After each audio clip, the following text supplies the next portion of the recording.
Welcome to your cozy corner of calm. Here, you'll find gentle stories and the soothing sound of rain, created to help you unwind, ease your thoughts, and drift peacefully into sleep. If this space brings you comfort, consider subscribing so you'll always have a quiet place to return to. Now, make yourself comfortable, close your eyes, and let tonight's story carry you gently into rest. Kennedy is a country doctor and lives in Colebrook on the shores of East Bay, the high ground rising abruptly behind the red roofs of the little town crowds the quaint high street against the wall which defends it from the sea. Beyond the seawall there curves for miles in a vast and regular sweep the barren beach of shingle, with the village of Brenzett standing out darkly across the water, a spire in a clump of trees, and still further out the perpendicular column of a lighthouse, looking in the distance no bigger than a lead pencil, marks the vanishing point of the land. The country at the back of Brenzett is low and flat, but the bay is fairly well sheltered from the seas, and occasionally a big ship, windbound or through stress of weather, makes use of the anchoring ground a mile and a half due north from U.S. You stand at the back door of the Ship Inn in Brenzett, a dilapidated windmill nearby lifting its shattered arms from a mound no loftier than a rubbish heap, and a Martello tower squatting at the water's edge half a mile to the south of the Coast Guard cottages, are familiar to the skippers of small craft. These are the official sea marks for the patch of trustworthy bottom, represented on the Admiralty charts by an irregular oval of dots enclosing several figures 6, with a tiny anchor engraved among them, and the legend mud and shells over all. The brow of the upland overtops the square tower of the Colebrook Church. The slope is green and looped by a white road. Ascending along this road, you open a valley broad and shallow, a wide green trough of pastures and hedges, merging inland into a vista of purple tints and flowing lines closing your view. In this valley, down to Brenzett and Colebrook and up to Dartford, the market town 14 miles away, lies the practice of my friend Kennedy. He had begun life as surgeon in the Navy, and afterwards had been the companion of a famous traveler, in the days when there were continents with unexplored interiors. His papers on the fauna and flora made him known to scientific societies, and now he had come to a country practice. From choice, the penetrating power of his mind, acting like a corrosive fluid, had destroyed his ambition, I fancy. His intelligence is of a scientific order, of an investigating habit, and of that unappeasable curiosity which believes that there is a particle of a general truth in every mystery. A good many years ago now, on my return from abroad, he invited me to stay with him. I came readily enough, and as he could not neglect his patients to keep me company, he took me on his rounds. 30 miles or so of an afternoon sometimes. I waited for him on the roads. The horse reached after the leafy twigs, and, sitting in the dog cart, I could hear Kennedy's laugh through the half-open door left open of some cottage. He had a big, hearty laugh that would have fitted a man twice his size, a brisk manner, a bronzed face, and a pair of gray, profoundly attentive eyes. He had the talent of making people talk to him freely, and an inexhaustible patience in listening to their tales. One day, as we trotted out of a large village into a shady bit of road, I saw on our left hand a low, black cottage, with diamond pans in the windows, a creeper on the inner wall, a roof of shingle, and some roses climbing on the rickety trellis work of the tiny porch. Kennedy pulled up to a walk. A woman in full sunlight was throwing a dripping blanket over a line stretched between 2 old apple trees, and as the bob-tailed, long-necked chestnut, trying to get his head, jerked the left hand, covered by a thick dogskin glove, the doctor raised his voice over the hedge. "How's your child, Amy?" 2. I had the time to see her dull face, red, not with a mantling blush, but as if her flat cheeks had been vigorously slapped, and to take in the squat figure, the scanty, dusty brown hair drawn into a tight knot at the back of the head. She looked quite young. With a distinct catch in her breath, her voice sounded low and timid. He's well, thank you. We trotted again. A young patient of yours, I said, and the doctor, flicking the chestnut absently, muttered, her husband used to be. She seems a dull creature, I remarked listlessly. It's enough to look at the red hands hanging at the end of those short arms, at those slow, prominent brown eyes, to know the inertness of her mind. An inertness that one would think made it everlastingly safe from all the surprises of imagination. And yet, which of us is safe? At any rate, such as you see her, she had enough imagination to fall in love. She's the daughter of one Isaac Foster, who from a small farmer has sunk into a shepherd. The beginning of his misfortunes dating from his runaway marriage with the cook of his widowed father. A well-to-do, apoplectic grazier, who passionately struck his name off his will and had been heard to utter threats against his life. But this old affair, scandalous enough to serve as a motive for a Greek tragedy, arose from the similarity of their characters. There are other tragedies, less scandalous and of a subtler poignancy, arising from irreconcilable differences and from that fear of the incomprehensible that hangs over all our heads, over all our heads. The tired chestnut dropped into a walk, and the rim of the sun, all red in a speckless sky, touched familiarly the smooth top of a plowed rise near the road, as I had seen it times innumerable touch the distant horizon of the sea. The uniform brownness of the harrowed field glowed with a rosy tinge, as though the powdered clods had sweated out in minute pearls of blood the toil of uncounted plowmen. From the edge of a copse, a wagon with 2 horses was rolling gently along the ridge. Raised above our heads upon the skyline, it loomed up against the red sun, triumphantly big, enormous, like a chariot of giants drawn by 2 slow-stepping steeds of legendary proportions. And the clumsy figure of the man plodding at the head of the leading horse projected itself on the background of the infinite with a heroic uncouthness. The end of his carter's whip quivered high up. Kennedy discoursed. 3, she's the eldest of a large family. At the age of 15, they put her out to service at the New Barns farm. I attended Mrs. Smith, the tenant's wife, and saw that girl there for the first time. Mrs. Smith, a genteel person with a sharp nose, made her put on a black dress every afternoon.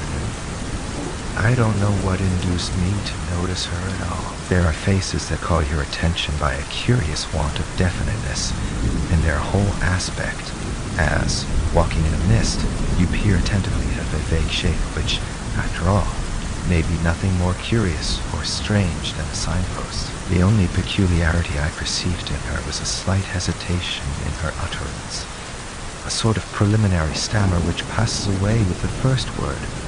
When sharply spoken to, she was apt to lose her head at once, but her heart was of the kindest. She had never been heard to express a dislike for a single human being, and she was tender to every living creature. She was devoted to Mrs. Smith, to Mr. Smith, to their dogs, cats, canaries, and as to Mrs. Smith's gray parrot, its peculiarities exercised upon her a positive fascination. Nevertheless, when that outlandish bird, attacked by the cat, shrieked for help in human accents, she ran out into the yard, stopping her ears, and did not prevent the crime. For Mrs. Smith, this was another evidence of her stupidity.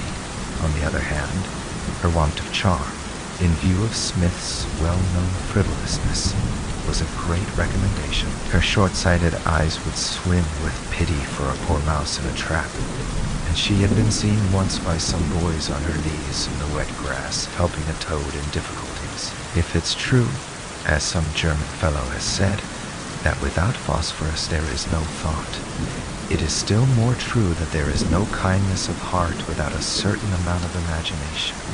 She had some. She had even more than is necessary to understand suffering and to be moved by pity. She fell in love under circumstances that leave no room for doubt in the matter, for you need imagination to form a notion of beauty at all, and still more to discover your ideal in an unfamiliar shape. How this aptitude came to her, what it did feed upon, is an inscrutable mystery.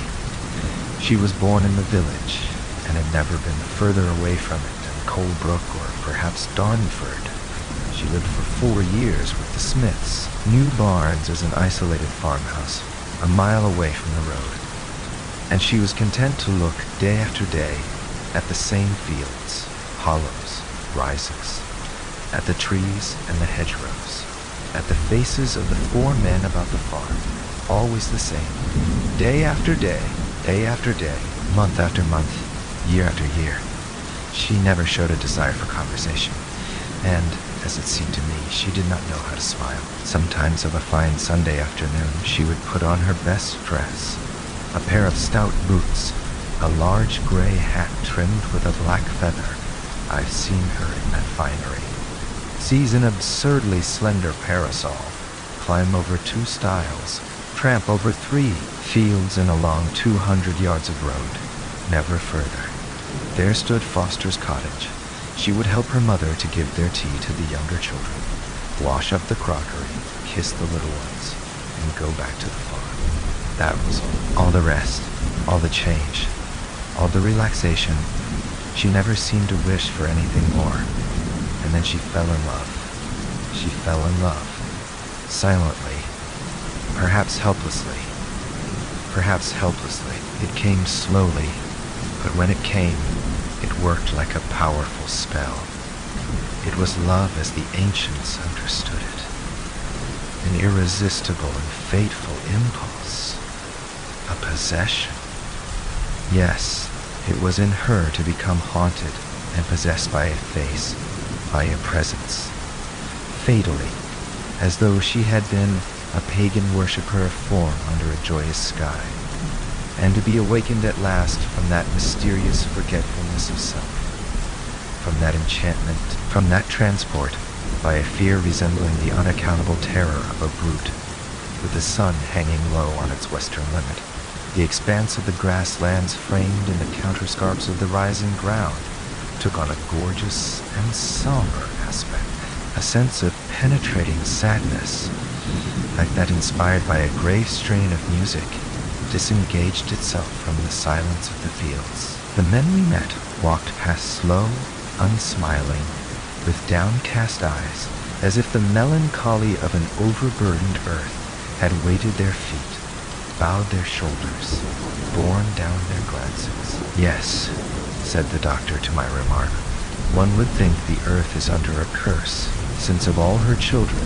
these that cling to her, the closest are uncouth in body, and as leaden of gait, as if their very hearts were loaded with chains. But here on this same road you might have seen amongst these heavy men a being lithe, supple, long-limbed, straight like a pine, with something striding upwards in his appearance as though the heart within him had been buoyant. Perhaps it was only the force of the contrast, but when he was passing one of these villagers here, the soles of his feet did not seem to me to touch the dust of the road. He vaulted over the stiles, paced these slopes with a long elastic stride that made him noticeable at a great distance, and had lustrous black eyes. He was so different from the mankind around that, with his freedom of movement, his soft, a little startled, glance, his olive complexion and graceful bearing, his humanity suggested to me the nature of a woodland creature. He came from there, far on.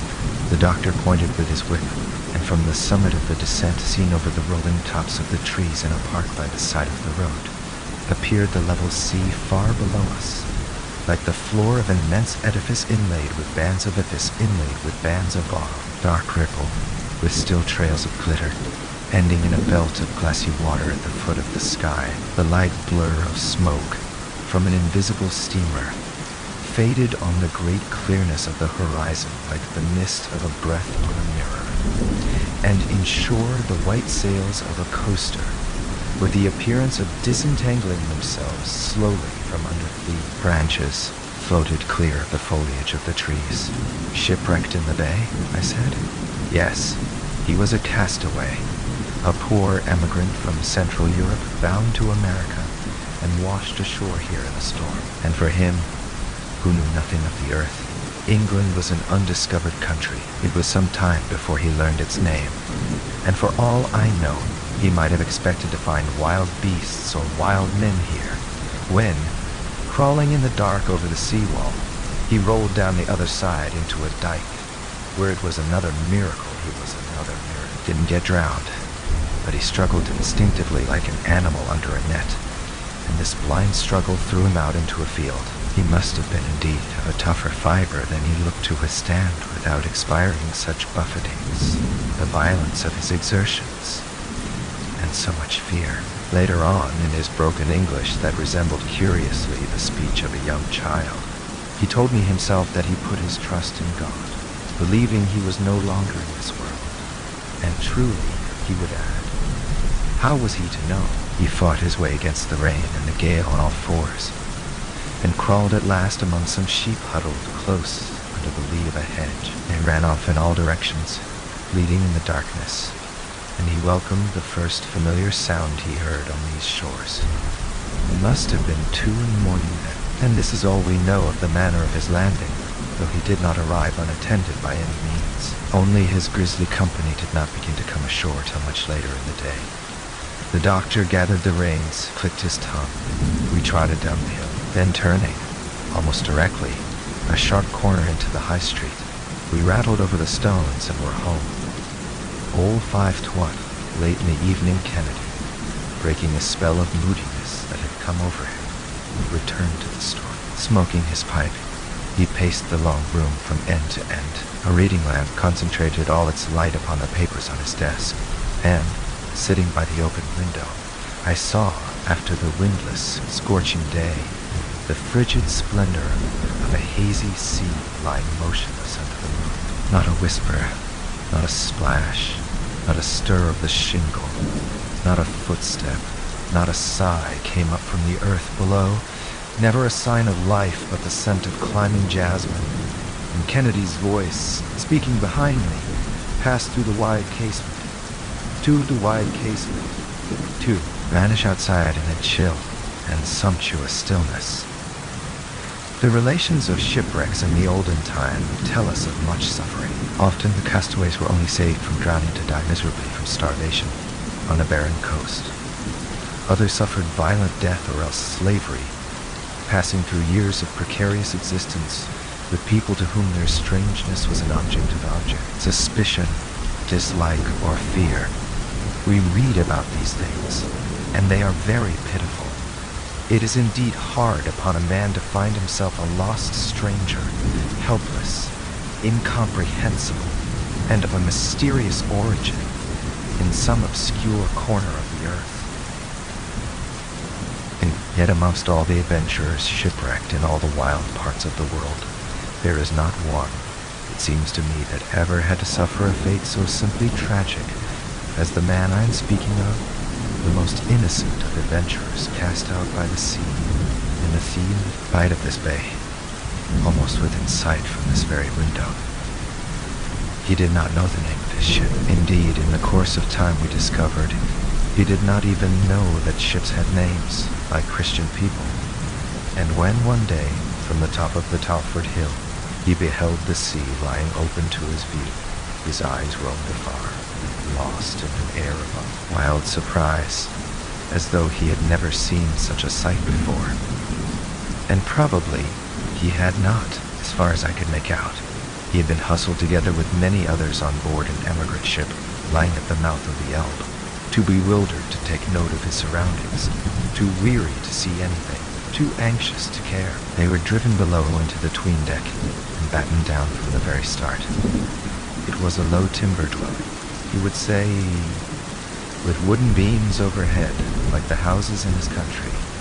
But you went into it down a ladder. It was very large, very cold, damp, and somber, with places in the manner of wooden boxes where people had to sleep, one above another, and it kept on rocking all ways at once all the time. He crept into one of these boxes and laid down there in the clothes in which he had left his home many days before, keeping his bundle and his stick by his side. People groaned, children cried, water dripped, the lights went out, the walls of the place creaked, and everything was being shaken so that in one's little box one dared not lift one's head. He had lost touch with his only companion, a young man from the same valley, he said. And all the time a great noise of wind went on outside and heavy blows fell. Boom! Boom! An awful sickness overcame him, even to the point of making him neglect his prayers. Besides, one could not tell whether it was morning or evening. It seemed always to be night in that place. Before that, he had been traveling a long, long time on the iron track. He looked out of the window, which had a wonderfully clear glass in it, and the trees, the houses, the fields, and the long roads seemed to fly round and round about him till his head swam. He gave me to understand that he had on his passage beheld uncounted multitudes of people, whole nations, all dressed in such clothes as the rich wear. Once he was made to get out of the carriage and slept through a night on a bench in a house of bricks with his bundle under his head. And once for many hours he had to sit on a floor of flat stones dozing, with his knees up and with his bundle between his feet. There was a roof over him which seemed made of glass, and was so high that the tallest mountain pine he had ever seen would have had room to grow under it. Steam machines rolled in at one end and out at the other. People swarmed more than you can see on a feast day around the miraculous holy image in the yard of the Carmelite convent. Down in the plains where, before he left his home, he drove his mother in a wooden cart, a pious old woman who wanted to offer prayers and make a vow for his safety. He could not give me an idea of how large and lofty and full of noise and smoke and gloom and clang of iron the place was. But someone had told him it was called Berlin. Then they rang a bell, and another steam machine came in. And again he was taken on and on through a land that wearied his eyes by its flatness, without a single bit of a hill to be seen anywhere. One more night he spent shut up in a building like a good stable, with a litter of straw on the floor, guarding his bundle amongst a lot of men, of whom not one could understand a single word he said. In the morning, they were all led down to the stony shores of an extremely broad, muddy river, flowing not between hills, but between houses that seemed to be nets. There was a steam machine that went on the water, and they all stood upon it packed tight. Only now there were with them many women and children who made much noise. A cold rain fell. The wind blew in his face. He was wet through, and his teeth chattered. He and the young man from the same valley took each other by the hand. They thought they were being taken to America straight away. But suddenly the steam machine bumped against the side of a thing like a house on the water. The walls were smooth and black, and there are crows growing from the roof, as it were. Bare trees in the shape of crosses, extremely high. That's how it appeared to him then, for he had never seen the ship. This was the ship that was going to swim all the way to America. Voices shouted, everything swayed. There was a ladder dipping up and down. He went up on his hands and knees in mortal fear of falling into the water below, which made a great splashing. He got separated from his companion, and when he descended into the bottom of that ship, his heart seemed to melt suddenly within him. It was then also, as he told me, that he lost contact for good, and all with one of those three men who the summer before had been going about through all the little towns in the foothills of his country. They would arrive on market days driving in a peasant's cart, and would set up an office in an inn or some other Jew's house. There were three of them, of whom one with a long beard looked venerable, and they had red cloth collars round their necks and gold lace on their sleeves like government officials. They sat proudly behind a long table, and in the next room, so that the common people shouldn't hear, they kept a cunning telegraph machine through which they could talk to the Emperor of America. The fathers hung about the door, but the young men of the mountains would crowd up to the table, asking many questions, for there was work to be got all the year round at $3 a day in America, and no military service to do. 6 Tom, but the American Kaiser would not take everybody. Oh, no. He himself had a great difficulty in getting accepted, and the venerable man in uniform had to go out of the room several times to work the telegram on his behalf. The American Kaiser engaged him at last at $3, he being young and strong. However, many able young men backed out, afraid of the great distance. Besides, those only who had some money could be taken. There were some who sold their huts and their land, because it costs a lot of money to get to America. But then, once there, you had $3 a day, and if you were clever, you could find places where true gold could be picked up on the ground. His father's house was getting over full. 2 of his brothers were married and had children. He promised to send money home from America by post twice a year. His father sold an old cow, a pair of piebald mountain ponies of his own raising, and a cleared plot of fair pasture land on the sunny slope of a pine-clad pass to a Jew innkeeper in order to pay the people of the ship that took men to America to get rich in a short time. He must have been a real adventurer at heart, for how many of the greatest enterprises in the conquest of the earth had for their beginning just such a bargaining away of the paternal cow for the mirage or true gold far away. I have been telling you more or less in my own words what I learned fragmentarily in the course of 2 or 3 years, during which I seldom missed an opportunity of a friendly chat with him. He told me the story of his adventure with many flashes of white teeth and lively glances of black eyes. At first, in a sort of anxious baby talk. Then, as he acquired the language, with great fluency, but always with that singing, soft, and at the thing, soft, and at the same time vibrating intonation that instilled a strangely penetrating power into the sound of the most familiar English words, as if they had been the words of an unearthly language. And he always would come to an end, with many emphatic shakes of his head, upon that awful sensation of his heart melting within him, directly he set foot on board that ship. Afterwards, there seemed to come for him a period of blank ignorance, at any rate as to facts. No doubt he must have been abominably seasick and abominably unhappy, this soft and passionate adventurer, taken thus out of his knowledge, and feeling bitterly as he lay in his emigrant bunk his utter loneliness, for his was a highly sensitive nature. The next thing we know of him for certain is that he had been hiding in Hammond's pig pound, by the side of the road to Norton 6 miles, as the crow flies from the sea. Of these experiences he was unwilling to speak. They seemed to have seared into his soul a somber sort of wonder and indignation.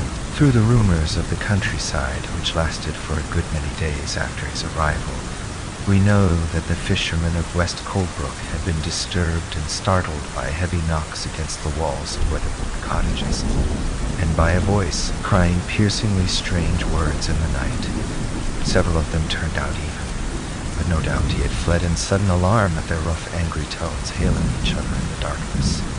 A sort of frenzy must have helped him up the steep Norton Hill.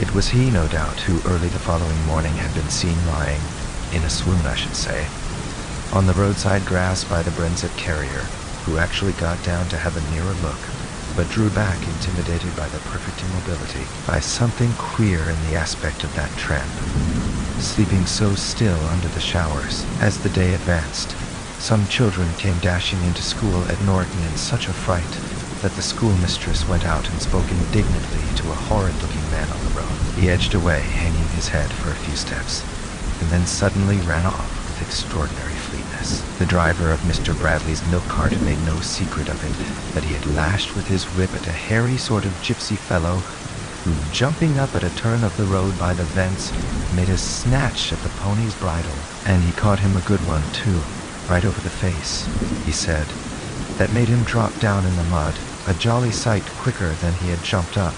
But it was a good half a mile before he could stop the pony. Maybe that in his desperate endeavors to get help, and in his need to get in touch with someone, the poor devil had tried to stop the cart.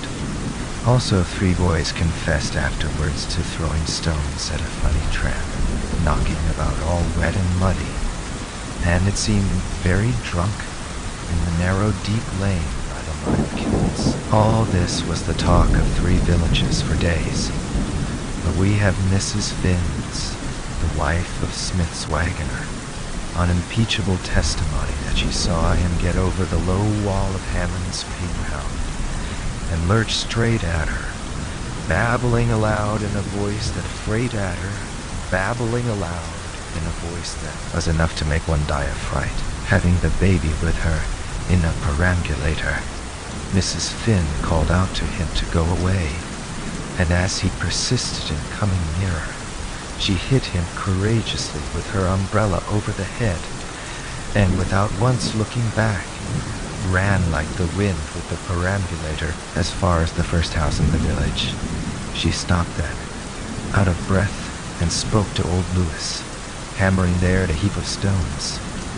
And the old chap, taking off his immense black wire goggles, got up on his shaky legs to look where she pointed. Together they followed with their eyes the figure of the man running over a field. They saw him fall down, pick himself up, and run on again, staggering and waving his long arms above his head in the direction of the New Barnes farm. From that moment he is plainly in the toils of his obscure and touching destiny. There is no doubt after this of what happened to him. All is certain now. Mrs. Smith's intense terror, Amy Foster's stolid conviction held against the other's nervous attack that the man meant no harm, Smith's exasperation on his return from Darnford Market at finding the dog barking himself into a fit, the back door locked, his wife in hysterics, and all for an unfortunate dirty tramp, supposed to be even then lurking in his stackyard, was he?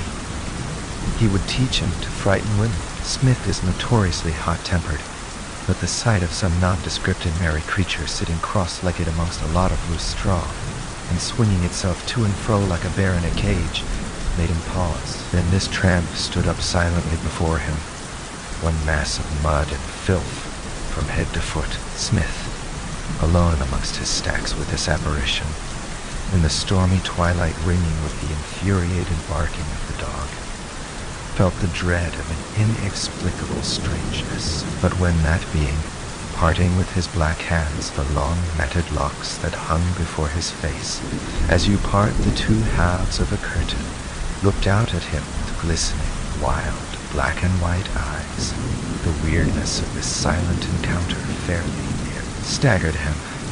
He had admitted since, for the story has been a legitimate subject of conversation about here for years, that he made more than one step backwards. Then a sudden burst of rapid, senseless speech persuaded him at once that he had to do with an escaped lunatic. In fact, that impression never wore off completely. Smith has not in his heart given up his secret conviction of the man's essential insanity to this very day. As the creature approached him, jabbering in a most discomposing manner, Smith, unaware that he was being addressed as gracious lord, and adjured in God's name to afford food and shelter, kept on speaking firmly but gently to it, and retreating firmly to it, all the time into the other yard.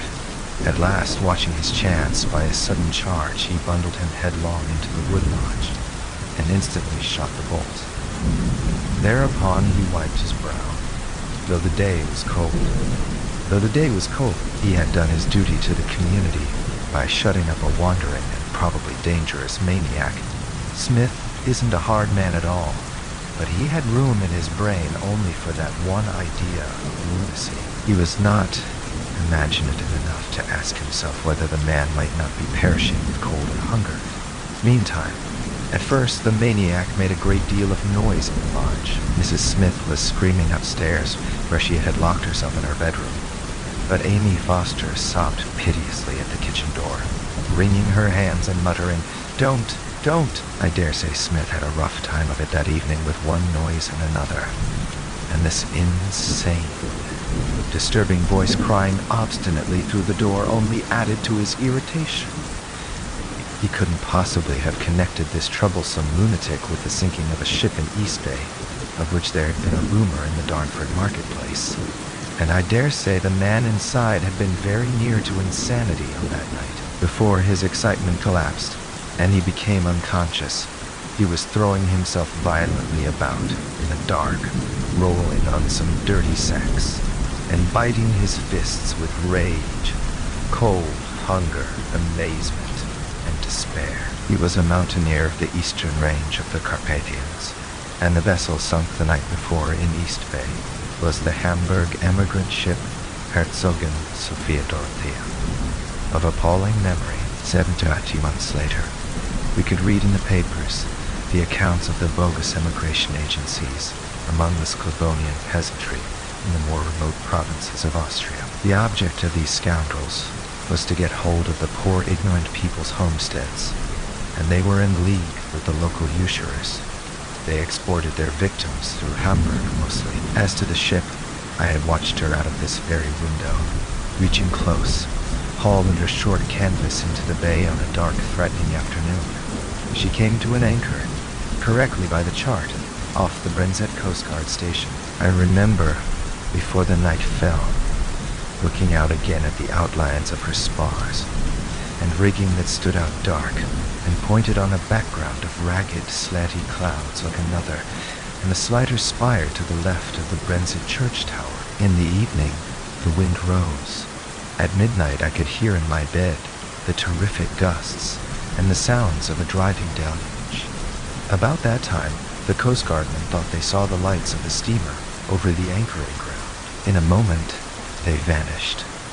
But it is clear that another vessel of some sort had tried for shelter in the bay on that awful blind night, had rammed the German ship amidships, a breach, as one of the divers told me afterwards, that you could sail a Thames barge through, and then had gone out either scathless or damaged, who shall say, but had gone out, unknown, unseen, and fatal, to perish mysteriously at sea. For nothing ever came to light, and yet the hue and cry that was raised all over the world would have found her out if she had been in existence anywhere on the face of the waters. A completeness without a clue, and a stealthy silence as of a neatly executed crime, characterized this murderous disaster, which, as you may remember, had its gruesome celebrity. The wind would have prevented the loudest outcries from reaching the shore. There had been evidently no time for signals of distress. It was death without any sort of fuss. The Hamburg ship, filling all at once, capsized as she sank, and at daylight there was not even the end of a spar to be seen above water. She was missed, of course, and at first guardmen surmised that she had either dragged her anchor or parted her cable some time during the night, and had been blown up to sea. Then, after the tide turned, the wreck must have shifted a little and released some of the bodies, because a child, a little fair-haired child in a red frock, came ashore abreast of the Martello Tower. By the afternoon you could see along 3 miles of beach dark figures with bare legs dashing in and out of the tumbling foam, and rough-looking men, women with hard faces, children, mostly fair-haired, were being carried, stiff and driven, on stretchers, on wattles, on ladders, in a long procession past the door of the ship inn, to be laid out in a row under the north wall of the Brenzett Church. Officially, the body of the little girl in the red frock is the first thing that came ashore from that ship. But I have patience amongst the seafaring population of West Colebrook, and unofficially, I am informed that very early that morning 2 brothers, who went down to look after their cobble hauled up on the beach, found, a good way from Brenzett, and ordinary ship's hen coop lying high and dry on the shore, with 11 drowned ducks inside. Their families ate the birds, and the hen coop was split into firewood with a hatchet. It is possible that a man, supposing he happened to be on deck at the time of the accident, might have floated ashore on that hen coop. He might. I admit it is improbable, but there was the man, and for days, nay, for weeks, it didn't enter our heads that we had amongst us the only living soul that had escaped from that disaster. The man himself, even when he learned to speak intelligibly, could tell us very little. He remembered he had felt better, after the ship had anchored, I suppose, and that the darkness, the wind, and the rain took his breath away. This looks as if he had been on deck some time during that night, but we mustn't forget he had been taken out of his knowledge, that he had been seasick and battened down below for 4 days, that he had no general notion of a ship or of the sea, and therefore could have no definite idea of what was happening to him. The rain, the wind, the darkness he knew. He understood the bleating of the sheep, and he remembered the pain of his wretchedness and misery, his heartbroken astonishment that it was neither seen nor understood, his dismay at finding all the men angry and all the women fierce. He had approached them as a beggar, it is true, he said, but in his country, even if they gave nothing, they spoke gently to beggars. The children in his country were not taught to throw stones at those who asked for compassion. Smith's strategy overcame him completely. The wood lodge presented the horrible aspect of a dungeon. What would be done to him next? No wonder that Amy Foster appeared to his eyes with the aureole of an angel of light. The girl had not been able to sleep for thinking of the poor man, and in the morning, before the Smiths were up, she slipped out across the backyard, holding the door of the wood lodge ajar. She looked in and extended to him half a loaf of white bread. "Such bread as the rich eat in my country," he used to say. At this he got up slowly from amongst all sorts of rubbish, stiff, hungry, trembling, miserable, and doubtful. "Can you eat this?" she asked in her soft and timid voice. He must have taken her for a gracious lady. He devoured ferociously, and tears were falling on the crust. Suddenly he dropped the bread, seized her wrist, and imprinted a kiss on her hand. She was not frightened. Through his forlorn condition, she had observed that he was good-looking. She shut the door and walked back slowly to the kitchen. Much later on, she told Mrs. Smith, who shuddered at the bare idea of being touched by that creature. Through this act of impulsive pity, he was brought back again within the pale of human relations with his new surroundings. He never forgot it. Never. That very same morning, old Mr. Swaffer, Smith's nearest neighbor, came over to give his advice, and ended by carrying him off. He stood unsteady on his legs, meek, and caked over in half-dried mud, while the two men talked around him in an incomprehensible tongue. Mrs. Smith had refused to come downstairs till the madman was off the premises. Amy Foster, far from within the dark kitchen, watched through the open back door, and he obeyed the signs that were made to him to the best of his ability. But Smith was full of mistrust. "Mind, sir, it may be all his cunning," he cried repeatedly in a tone of warning. When Mr. Swaffer started the mare, the deplorable being sitting humbly by his side, through weakness, nearly fell out over the back of the high two-wheeled cart. Swaffer took him straight home, and it is then that I come upon the scene. I was called in by the simple process of the old man beckoning to me with his forefinger over the gate of his house, as I happened to be driving past. I got down, of course. "I've got something here," he mumbled, leading the way to an outhouse at a little distance from his other farm buildings. It was there that I saw him first, in a long, low room taken upon the space of that sort of coach house. It was bare and whitewashed, with a small square aperture glazed with one cracked, dusty pane at its further end. He was lying on his back upon a straw pallet. They had given him a couple of horse blankets, and he seemed to have spent the remainder of his strength in the exertion of cleaning himself. He was almost speechless, his quick breathing under the blankets pulled up to his chin. His glittering, restless black eyes reminded me of a wild bird caught in a snare. While I was examining him, old Swaffer stood silently by the door, passing the tips of his fingers along his shaven upper lip. I gave some directions, promised to send a bottle of medicine, and naturally made some inquiries. Smith caught him in the stackyard at New Barnes, said the old chap in his deliberate, unmoved manner, as if the other had been indeed a sort of wild animal. That's how I came by him. Quite a curiosity, isn't he? Now tell me, Doctor, you've been all over the world. Don't you think that's a bit of a hind-do we've got hold of here? Chennai Nana was greatly surprised. His long black hair scattered over the straw bolster contrasted with the olive pallor of his face.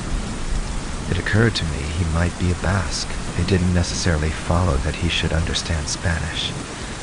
But I had tried him with the few words I know, and also with some French. The whispered sounds I caught, by bending my ear to his lips, puzzled me utterly. That afternoon, the young ladies from the rectory, one of them read Goethe with a dictionary, and the other had struggled with Dante for years. Coming to see Miss Swaffer, tried their German and Italian on him from the doorway.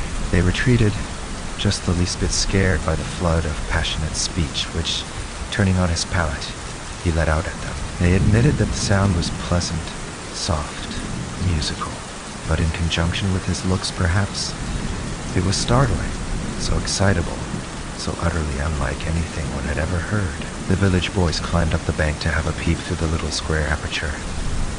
Everybody was wondering what Mr. Swaffer would do with him. He simply kept him. Swaffer would be called eccentric, were he not so much respected. They will tell you that Mr. Swaffer sits up as late as 10 o'clock at night to read books, and they will tell you also that he can write a check for £200 without thinking twice about it. He himself would tell you that the Swaffers had owned land between this and Darnford for these 300 years. He must be 85 today, but he does not look a bit older than when I first came here. He is a great breeder of sheep and deals extensively in cattle. He attends market days for miles around in every sort of weather, and drives sitting bowed low over the reins, his lank gray hair curling over the collar of his warm coat, and with a green plaid rug round his legs. The calmness of advanced age gives a solemnity to his manner. He is clean-shaved. His lips are thin and sensitive. Something rigid and monocle in the set of his features lends a certain elevation to the character of his face. He has been known to drive miles in the rain to see a new kind of rose in somebody's garden, or a monstrous cabbage grown by a cottager. He loves to hear tell or to be shown something that he calls outlandish. Perhaps it was just that outlandishness of the man which influenced old Swaffer. Perhaps it was only an inexplicable caprice. All I know is that at the end of 3 weeks, I caught sight of Smith's lunatic digging in Swaffer's kitchen garden. They had found out he could use a spade. He dug barefooted. His black hair flowed over his shoulders. I suppose it was Swaffer who had given him the striped old cotton shirt, but he wore still the national brown cloth trousers, in which he had been washed ashore. Fitting to the leg almost like tights, he was belted with a broad leaden belt studded with little brass discs, and had never yet ventured into the village. The land he looked upon seemed to him kept neatly, like the grounds round a landowner's house. The size of the cart horses struck him with astonishment. The roads resembled garden walks, and the aspect of the people, especially on Sundays, spoke of opulence. He wondered what made them so hard-hearted and their children so bold. He got his food at the back door, carried it in both hands carefully to his outhouse, and sitting alone on his pallet would make the sign of the cross before he began. Beside the same pallet, kneeling in the early darkness of the short days, he recited aloud the Lord's Prayer before he slept. Whenever he saw old Swaffer, he would bow with veneration from the waist, and stand erect while the old man, with his fingers over his upper lip, surveyed him silently. He bowed also to Miss Swaffer, who kept house frugally for her father, a broad-shouldered, big-boned woman of 45, with the pocket of her dress full of keys, and a gray, steady eye. She was church, as people said, while her father was one of the trustees of the Baptist chapel, and wore a little steel cross at her waist. She dressed severely in black, in memory of one of the innumerable Bradleys of the neighborhood, to whom she had been engaged some 25 years ago, a young farmer who broke his neck out hunting on the eve of the wedding day. She had the unmoved countenance of the deaf, spoke very seldom, and her lips, thin like her father's, astonished one sometimes by a mysteriously ironic curl. These were the people to whom he owed allegiance, and an overwhelming loneliness seemed to fall from the leaden sky of that winter without sunshine. All the faces were sad. He could talk to no one, and had no hope of ever understanding anybody. It was as if these had been the faces of people from the other world, dead people. He used to tell me years afterwards, upon my word, I wonder he did not go mad. He didn't know where he was. Somewhere very far from his mountains, somewhere over the water. Was this America, he wondered? If it hadn't been for the steel cross at Miss Swaffer's belt, he would not, he confessed, have known whether he was in a Christian country at all. He used to cast stealthy glances at it and feel comforted. There was nothing here the same as in his country. The earth and the water were different. There were no images of the Redeemer by the roadside. The very grass was different. And the trees, all the trees but the 3 old Norway pines on the bit of lawn before Swaffer's house. And these reminded him of his country. He had been detected once, after dusk, with his forehead against the trunk of one of them, sobbing and talking to himself. They had been like brothers to him at that time, he affirmed. Everything else was strange. Conceive you the kind of an existence overshadowed, oppressed by the everyday material appearances, as if by the visions of a nightmare. At night, when he could not sleep, he kept on thinking of the girl who gave him the first piece of bread he had eaten in this foreign land. She had been neither fierce nor angry nor frightened. Her face he remembered as the only comprehensible face amongst all these faces that were as closed, as mysterious, and as mute as the faces of the dead who are possessed of a knowledge beyond the comprehension of the living. I wonder whether the memory of her compassion prevented him from cutting his throat. But there, I suppose I am an old sentimentalist, and forget the instinctive love of life which it takes all the strength of an uncommon despair to overcome. He did the work which was given him with an intelligence which surprised old Swaffer. By and by it was discovered that he could help at the plowing, could milk the cows, feed the bullocks in the cattle yard, and was of some use with the sheep. He began to pick up words too, very fast, and suddenly, one fine morning in spring, he rescued from an untimely death a grandchild of old Swaffer.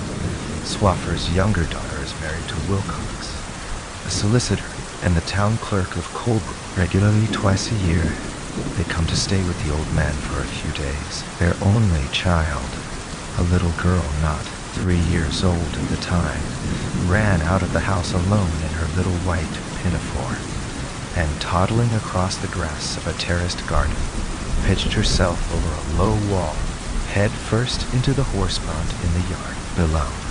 The 10 our man was out with the wagoner and the plow in the field nearest to the house, and as he was leading the team round to begin a fresh furrow, he saw, through the gap of the gate, what for anybody else would have been a mere flutter, something white. But he had straight glancing, quick, far-reaching eyes that only seemed to flinch and lose their amazing power before the immensity of the sea. He was barefooted, and looking as outlandish as the heart of Swaffer could desire.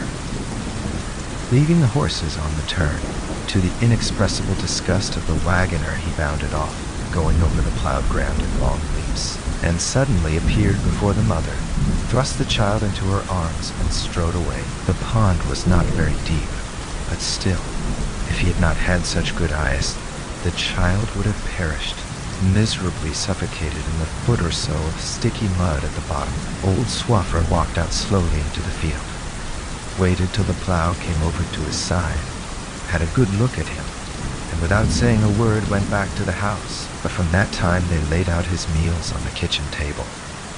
And at first, Miss Swaffer, all in black and with an inscrutable face, would come and stand in the doorway of the living room to see him make a big sign of the cross before he fell to. I believe that from that day, too, Swaffer began to pay him regular wages. I can't follow step by step his development. He cut his hair short, was seen in the village and along the road going to and fro to his work like any other man. Children ceased to shout after him. He became aware of social differences, but remained for a long time surprised at the bare poverty of the churches among so much wealth. He couldn't understand either why they were kept shut up on weekdays. There was nothing to steal in them, Was it to keep people from praying too often? The rectory took much notice of him about that time, and I believe the young ladies attempted to prepare the ground for his conversion. They could not, however, break him of his habit of crossing himself, but he went so far as to take off the string with a couple of brass medals the size of a sixpence, a tiny metal cross, and a square sort of scapulary, which he wore around his neck. He hung them on the wall by the side of his bed, and he was still to be heard every evening reciting the Lord's Prayer in incomprehensible words and in a slow, fervent tone, as he had heard his old father do at the head of all the kneeling family, as he had heard of all the kneeling family, big and little, on every evening of his life. And though he wore corduroys at work, and a slop-made pepper and salt suit on Sundays, strangers would turn round to look after him on the road. His foreignness had a peculiar and indelible stamp. At last, people became used to see him, but they never became used to him. His rapid skimming walk, his swarthy complexion, his hat cocked on the left ear, his habit, on warm evenings, of wearing his coat over one shoulder, like a hussar's dolman, his manner of leaping over the stiles, not as a feat of agility, but in the ordinary course of progression. All these peculiarities were, as one may say, so many causes of scorn and offense to the inhabitants of the village. They wouldn't in their dinner hour lie flat on their backs on the grass to stare at the sky. Neither did they go about the fields screaming dismal tunes. Many times have I heard his high-pitched voice from behind the ridge of some sloping sheepwalk, a voice light and soaring, like a lark's, but with a melancholy human note over our fields that hear only the song of birds, and I should be startled myself. Ah, he was different, innocent of heart, and full of goodwill, which nobody wanted, this castaway, that like a man transplanted into another planet, was separated by an immense space from his past, and by an immense ignorance from his future. His quick, fervent utterance positively shocked everybody. An excitable devil, they called him. One evening, in the tap room of the Coach and Horses, having drunk some whiskey, he upset them all by singing a love song of his country. They hooted him down, and he was pained. But Preble, the lame wheelwright, and Vincent, the fat blacksmith, and the other notables too, wanted to drink their evening beer in peace. On another occasion he tried to show them how to dance. The dust rose in clouds from the sanded floor. He leaped straight up amongst the deal tables, struck his heels together, squatted on one heel in front of old Preble, shooting out the other leg, uttered wild and exulting cries, jumped up to whirl off one foot, snapping his fingers above his head, and a strange carter who was having a drink in there began to swear, and cleared out with his half-pint in his hand into the bar. But when suddenly he sprang upon a table and continued to dance among the glasses, the landlord interfered. He didn't want any acrobat tricks in the tap room. They laid their hands on him. Having had a glass or two, Mr. Swaffer's foreigner tried to expostulate, was ejected forcibly, got a black eye. I believe he felt the hostility of his human surroundings, but he was tough in spirit too, as well as in body. Only the memory of the sea frightened him, with that vague terror that is left by a bad dream. His home was far away, and he did not want now to go to America. I had often explained to him that there is no place on earth where true gold can be found lying ready, and to be got for the trouble of the picking up. How then, he asked, could he ever return home with empty hands, when there had been sold a cow, 2 ponies, and a bit of land to pay for his going? His eyes would fill with tears, and, averting them from the immense shimmer of the sea, he would throw himself face down on the grass. But sometimes, cocking his hat with a little conquering air, he would defy my wisdom. He had found his bit of true gold. That was Amy Foster's heart, which was a golden heart, and soft to people's misery. He would say in the accents of overwhelming conviction.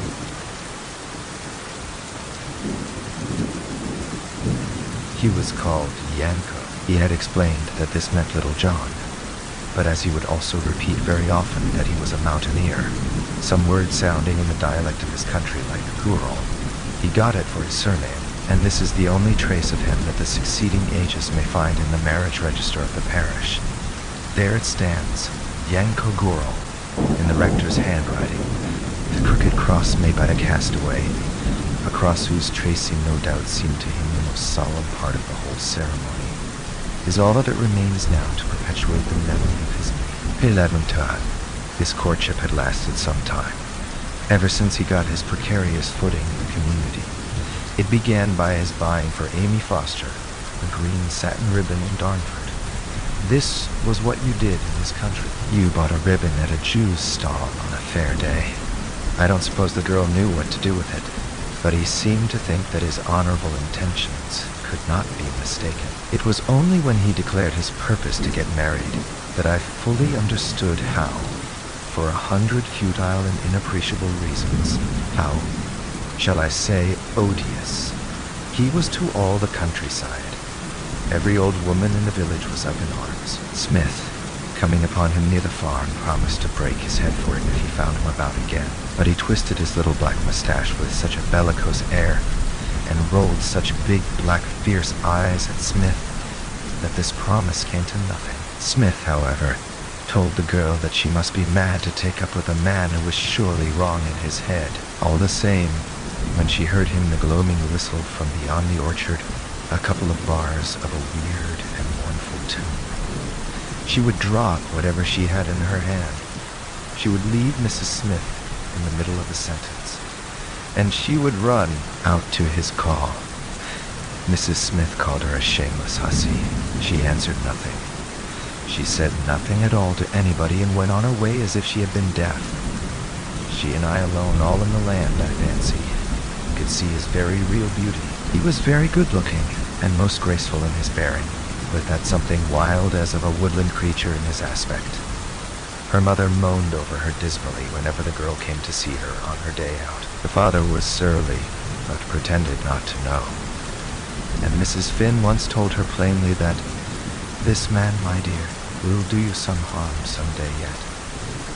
And so it went on. They could be seen on the roads, she tramping stolidly in her finery, gray dress, black feather, stout boots, prominent white cotton gloves that caught your eye 100 yards away, and he, his coat slung picturesquely over one shoulder, pacing by her side, gallant of bearing and casting tender glances upon the girl with the golden heart. I wonder whether he saw how plain she was, perhaps among types so different from what he had ever seen. He had not the power to judge, or perhaps he was seduced by the divine quality of her pity. Yanko was in great trouble meantime. In his country, you get an old man for an ambassador in marriage affairs. He did not know how to proceed. However, one day in the midst of sheep in the field, he was now Swaffer's under-shepherd with Foster. He took off his hat to the father and declared himself humbly. I dare say she's fool enough to marry you, was all Foster said. Yeah. And then, he used to relate, he puts his hat on his head, looks black at me as if he wanted to cut my throat, whistles the dog, and off he goes, leaving me to do the work. The Fosters, of course, didn't like to lose the wages the girl earned. Amy used to give all her money to her mother, but there was in Foster a very genuine aversion to that match. He contended that the fellow was very good with sheep, but was not fit for any girl to marry. For one thing, he used to go along the hedges muttering to himself like a damn fool. And then, these foreigners behaved very queerly to women sometimes, and perhaps he would want to carry her off somewhere, or run off himself. It was not safe. He preached it to his daughter that the fellow might ill-use her in some way. She made no answer. It was, they said in the village, as if the man had done something to her. People discussed the matter. It was quite an excitement, and the two went on walking out together in the face of opposition. Then something unexpected happened. I don't know whether old Swaffer ever understood how much he was regarded in the light of a father by his foreign retainer. Anyway, the relation was curiously futile. So when Yanko asked formally for an interview, and the miss too, He called the severe, deaf Miss Swaffer simply Miss. It was to obtain their permission to marry. Swaffer heard him unmoved, dismissed him by a nod, and then shouted the intelligence into Miss Swaffer's best ear. She showed no surprise, and only remarked grimly, in a veiled blank voice, "He certainly won't get any other girl to marry him. It is Miss Swaffer who has all the credit of the munificence." But in a very few days it came out that Mr. Swaffer had presented Yanko with a cottage, the cottage you've seen this morning, and something like an acre of ground, had made it over to him in absolute property. Wilcox expedited the deed, and I remember him telling me he had a great pleasure in making it ready. It recited, "In consideration of saving the life of my beloved grandchild, Bertha Wilcox." 12, of course. After that, no power on earth could prevent them from getting married. Her infatuation endured. People saw her going out to meet him in the evening. She stared with unblinking, fascinated eyes up the road where he was expected to appear, walking freely, with a swing from the hip, and humming one of the loved tunes of his country. When the boy was born, he got elevated at the Coach and Horses, essayed again a song and a dance, and was again ejected. People expressed their commiseration for a woman married to that jack-in-the-box. He didn't care. There was a man now, he told me boastfully, to whom he could sing and talk in the language of his country, and show how to dance by and by, but I don't know. To me he appeared to have grown less springy of step, heavier in body, less keen of eye. Imagination, no doubt, but it seems to me now as if the net of fate had been drawn closer round him already. One day, I met him on the footpath over the Telford Hill. He told me that women were funny. I had heard already of domestic differences. People were saying that Amy Foster was beginning to find out what sort of man she had married. He looked upon the sea with indifferent, unseeing eyes. His wife had snatched the child out of his arms one day, as he sat on the doorstep crooning to it, a song such as the mothers sing to babies in his mountains. She seemed to think he was doing it some harm. Women are funny, and she had objected to him praying aloud in the evening. Why? He expected the boy to repeat the prayer aloud after him by and by, as he used to do after his old father when he was a child in his own country. And I discovered he longed for their boy to grow up, so that he could have a man to talk with in that language that to our ears sounded so disturbing, so passionate, and so bizarre. Why his wife should dislike the idea he couldn't tell, but that would pass, he said, and tilting his head knowingly, he tapped his breastbone to indicate that she had a good heart. Not hard, not fierce, open to compassion, charitable to the poor. I walked away thoughtfully.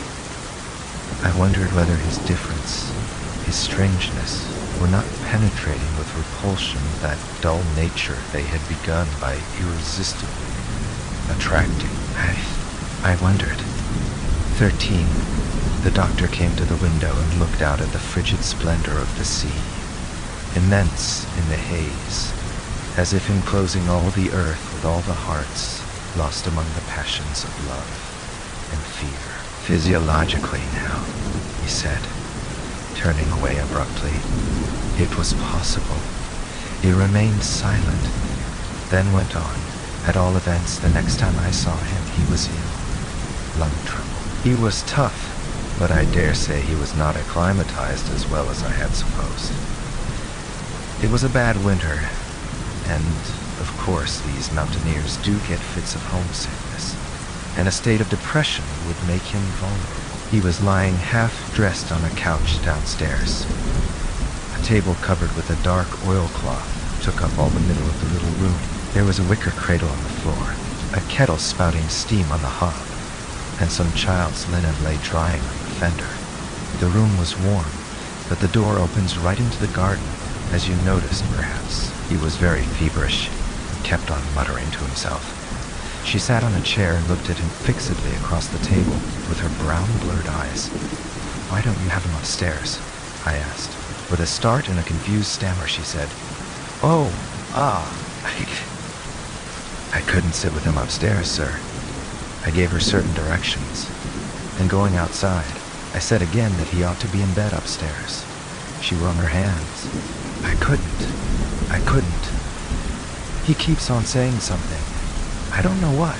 With the memory of all the talk against the man that had been dinned into her ears, I looked at her narrowly. I looked into her short-sighted eyes, at her dumb eyes that once in her life had seen an enticing shape, but seemed staring at me to see nothing at all now. But I saw she was uneasy. What's the matter with him? She asked in a sort of vacant trepidation. He doesn't look very ill. I never did see anybody look like this before. 14, do you think? I asked indignantly. He is shamming. I can't help it, sir, she said stolidly. And suddenly she clapped her hands and looked right and left. And there's the baby. I am so frightened. He wanted me just now to give him the baby. I can't understand what he says to it. Can't you ask a neighbor to come in tonight? I asked. Please, sir. Nobody seems to care to come, she muttered, dully resigned all at once. I impressed upon her the necessity of the greatest care, and then had to go. There was a good deal of sickness that winter. Oh, I hope you won't talk, she exclaimed softly just as I was going away. I don't know how it is I did not see. But I didn't. And yet turning in my trap, I saw her lingering before the door, very still, and as if meditating a flight up the merry road.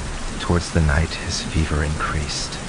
He tossed, moaned, and now and then muttered a complaint, and she sat with the table between her and the couch, watching every movement and every sound with the terror, the unreasonable terror, of that man she could not understand, creeping over her. She had drawn the wicker cradle close to her feet. There was nothing in her now but the maternal instinct and that unaccountable fear. Suddenly coming to himself, parched, he demanded a drink of water. She did not move. She had not understood, though he may have thought he was speaking in English. He waited, looking at her, burning with fever, amazed at her silence and immobility, and then he shouted impatiently, "Water! Give me water!" She jumped to her feet, snatched up the child, and stood still. He spoke to her, and his passionate remonstrances only increased her fear of that strange man. I believe he spoke to her for a long time, entreating, wondering, pleading, ordering, I suppose. She says she bore it as long as she could. And then a gust of rage came over him. 15 too, he sat up and called out terribly one word. Some word. Then he got up as though he hadn't been ill at all, she says. And as in fevered dismay, indignation, and wonder he tried to get to her around the table. She simply opened the door and ran out with the child in her arms. She heard him call twice after her down the road in a terrible voice, and fled. Ah! But you should have seen stirring behind the dull, blurred glance of these eyes. The specter of the fear which had hunted her on that night 3.5 miles to the door of Foster's cottage. I did the next day, and it was I who found him lying face down and his body in a puddle, just outside the little wicket gate. I had been called out that night to an urgent case in the village, and on my way home at daybreak passed by the cottage. The door stood open. My man helped me to carry him in. We laid him on the couch. The lamp smoked, the fire was out. The chill of the stormy night oozed from the cheerless yellow paper on the wall. "Amy," I called aloud, and my voice seemed to lose itself in the emptiness of this tiny house as if I had cried in the desert. He opened his eyes. "God," he said distinctly. "I had only asked for water, only for a little water." He was muddy. "What?" I covered him up and stood waiting in silence, catching a painfully gasped word now and then. They were no longer in his own language. The fever had left him, taking with it the heat of life, and with his panting breast and lustrous eyes, he reminded me again of a wild creature under the net, of a bird caught in a snare. She had left him. She had left him, sick, helpless, thirsty. The spear of the hunter had entered his very soul. The spear of the hunter had entered his very soul. "Why?" he cried in the penetrating and indignant voice of a man calling to a responsible maker. A gust of wind and a swish of rain answered, and as I turned away to shut the door, he pronounced the word merciful and expired. 16. Eventually, I certified heart failure as the immediate cause of death. His heart must have indeed failed him, or else he might have stood this night of storm and exposure too. I closed his eyes and drove away. Not very far from the cottage, I met Foster walking sturdily between the dripping hedges with his collie at his heels. "Do you know where your daughter is?" I asked. "Don't I?" he cried. "I'm going to talk to him a bit. Frightening a poor woman like this." "He won't frighten her anymore," I said. "He is dead." He struck with his stick at the mud. "And there's the child." Then, after thinking deeply for a while, "I don't know that it isn't for the best." That's what he said. And she says nothing at all now. Not a word of him.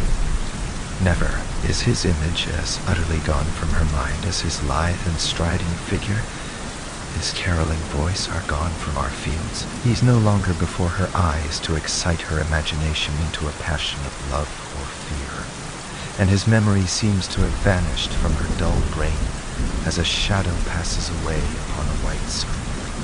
She lives in the cottage and works for Miss Swaller. She is Amy Foster for everybody, and the child is Amy Foster's boy. She calls him Johnny, which means Little John. It is impossible to say whether this name recalls anything to her. Does she ever think of the past? I have seen her hanging over the boy's cot in a very passion of maternal tenderness. The little fellow was lying on his back, a little frightened at me, but very still, with his big black eyes, with his fluttered air of a bird in a snare. And looking at him, I seemed to see again the other one, the father, cast out mysteriously by the sea to perish in the supreme disaster of loneliness and despair.